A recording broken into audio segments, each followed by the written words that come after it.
না, আরে ভাই চলবে না, প্লেটে যাই দাও, এই মন যে মানে না।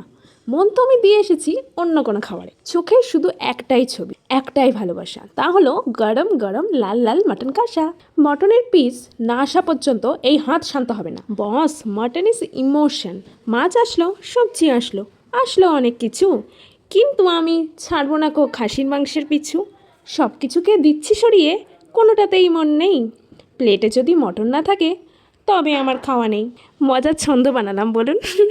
আজকে মটনটা খুব টেস্টি হয়েছিল, যেমন সুস্বাদু তেমন নরম। যাই হোক, তবে স্বাদ তো আর বেশি দিন নেওয়ার উপায় নেই।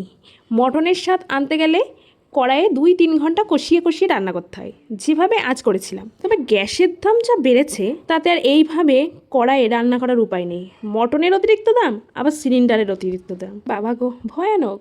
যাই হোক, তারপর একটু রেস্ট নিয়ে বিকেলবেলা গেলাম বাড়ির পাশেই মাঠে, বসে একটু হাওয়া খাচ্ছিলাম। তারপরে বাড়ি এসে খেলাম চিজ অমলেট। ব্যাস, আজকের মতো এই পর্যন্ত। আবার দেখাচ্ছে নেক্সট ব্লগে। বাই।